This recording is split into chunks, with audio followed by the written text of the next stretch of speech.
Welcome to మెగానన్ TV burning topic.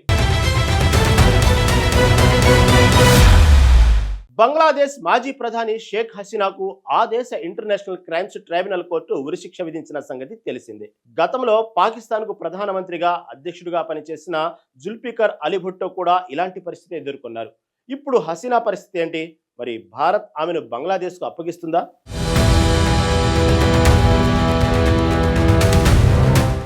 Bangladesh మాజీ ప్రధాని షేక్ హసీనాకు ఆ దేశ ఇంటర్నేషనల్ క్రైమ్స్ ట్రైబ్యునల్ కోర్టు ఉరిశిక్ష విధించిన సంగతి తెలిసిందే. గతేడాది బంగ్లాదేశ్ లో జరిగిన అల్లర్లో ఆమె మానవత్వానికి వ్యతిరేకంగా పాల్పడ్డారనే కారణంతో కోర్టు ఆమెను దోషిగా తేల్చింది. తమ ప్రభుత్వానికి వ్యతిరేకంగా నిరసనలు చేస్తున్న వాళ్ళని ఎన్కౌంటర్ చేయాలని ఆమె ఆదేశాలు జారీ చేసినట్లు పేర్కొంది. ఈ క్రమంలోనే ఇటీవల ఆమెతో పాటు మాజీ హోంమంత్రి అసదుజ్జమాన్ ఖాన్ కు కూడా న్యాయస్థానం మరణశిక్ష విధించింది. ప్రస్తుతం వీళ్ళిద్దరూ భారత్ లోనే ఉంటున్నారు. ఇప్పటికే బంగ్లాదేశ్ లో ఉన్న యూనస్ ప్రభుత్వం వీళ్ళిద్దరిని అప్పగించాలని భారత ప్రభుత్వానికి లేఖ రాశాయి. కానీ భారత్ మాత్రం వాళ్ళని పంపించేందుకు నిరాకరించింది. మొత్తానికి షేక్ హసీనా పరిస్థితిపై గందరగోళం నెలకొంది.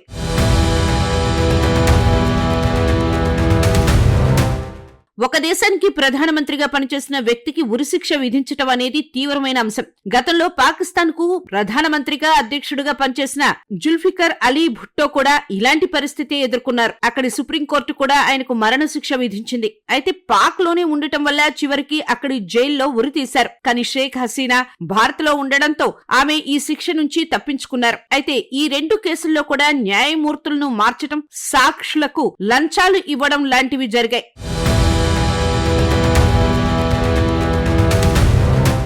1977 జూలై 5ని పాకిస్తాన్లో చీకటి రోజుగా భావిస్తారు. ఆ సమయంలో సైనిక తిరుగుబాటు జరగడంతో భుట్టో ప్రభుత్వం కుప్పకూలింది. చివరికి ఆ దేశంలో మార్షల్ లాను విధించారు. ఈ తిరుగుబాటుకు పాక్ సైనిక అధికారి జనరల్ మహమూద్ జియా ఉల్ హక్ నాయకత్వం వహించారు. ఆపరేషన్ ఫెయిర్ ఫ్లైస్ పేరుతో జుల్ఫికర్ అలీ భుట్టోను అరెస్టు చేశారు. అలాగే 1974లో జరిగిన మొహమ్మద్ అహ్మద్ ఖాన్ కస్తూరి హత్య కేసును తిరిగి ప్రారంభించారు. భుట్టో ఆదేశం మేరకే ఈ హత్య జరిగినట్లు తేలింది. దీంతో భుట్టోను దోషిగా తేల్చిన కోర్టు ఆయనకు ఉరిశిక్ష విధించింది. ఈ కేసు తీర్పులో న్యాయమూర్తులను మార్చడం, సాక్షులకు లంచాలు ఇచ్చారనే ఆరోపణలు వచ్చాయి.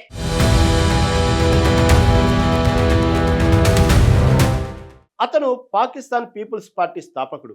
ఇది పాకిస్తాన్ లో అతిపెద్ద, అత్యంత ప్రభావవంతమైన రాజకీయ పార్టీ. అతను యునైటెడ్ స్టేట్స్ లోని బర్కిలీలోని కాలిఫోర్నియా విశ్వవిద్యాలయంలో, యునైటెడ్ కింగ్డమ్ లోని ఆక్స్ఫర్డ్ విశ్వవిద్యాలయంలో విద్యను అభ్యసించాడు.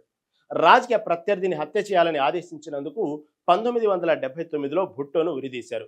అతనిని ఉరితీయాలని జనరల్ మహమ్మద్ జియా ఉల్ హక్ ఆదేశించాడు. భుట్టో మద్దతుదారులు అతనికి షహీద్ అనే గౌరవప్రదమైన బిరుదును ఇస్తారు. ఇది అమరవీరునికి ఉర్దూ పదం. అతని పేరు అప్పుడు షహీదే ఆజం జుల్ఫికర్ అలీ భుట్టో, లేదా కొన్నిసార్లు క్వాయిడే అవామ్ అవుతుంది.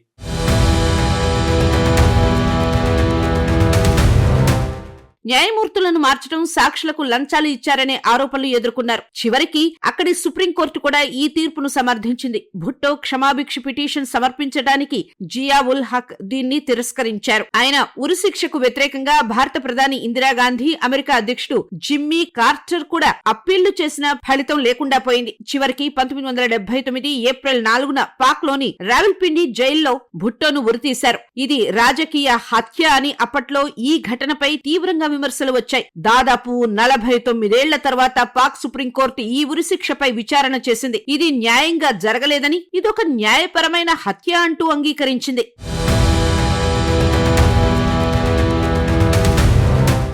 ప్రస్తుత పరిస్థితులు చూస్తుంటే గతేడాది బంగ్లాదేశ్ లో రిజర్వేషన్లకు వ్యతిరేకంగా ఆందోళనలు చెలరేగిన సంగతి తెలిసిందే. ఆ సమయంలో అధికారంలో ఉన్న షేక్ హసీనా ప్రభుత్వం నిరసనకారులపైకి సైన్యాన్ని పంపించింది. ఈ ఘర్షణలో 1400 మందికి పైగా విద్యార్థులు ప్రాణాలు కోల్పోయారు. అయితే నిరసనలు తీవ్రతరం కావడంతో ఆమె ప్రధాని పదవికి రాజీనామా చేశారు. బంగ్లాదేశ్ ను విడిచి భారత్ కు వచ్చారు. దీంతో అక్కడ మహమ్మద్ యూనస్ నేతృత్వంలో తాత్కాలిక ప్రభుత్వం ఏర్పడింది. గతేడాది జరిగిన అల్లర్లపై అక్కడి కోర్టులో విచారణ జరగ్గా షేక్ హసీనాను దోషిగా తేల్స్తూ మరణశిక్ష విధించింది. ఈ తీర్పు కోసం కూడా అసలు న్యాయమూర్తులను తొలగించి కొత్త బెంచ్ ను నియమించింది యూనస్ ప్రభుత్వం. సాక్షులకు లంచాలు ఇచ్చారనే ఆరోపణలు వచ్చాయి.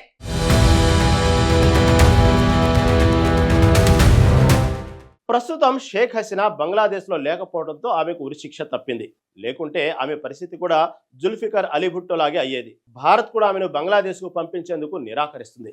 ఇక వచ్చే ఏడాది ఫిబ్రవరిలో బంగ్లాదేశ్లో సార్వత్రిక ఎన్నికలు జరగనున్నాయి. మరి రాబోయే రోజుల్లో అక్కడ ఎలాంటి పరిస్థితులు చోటు చేసుకుంటాయనే దానిపై ఆసక్తి నెలకొంది.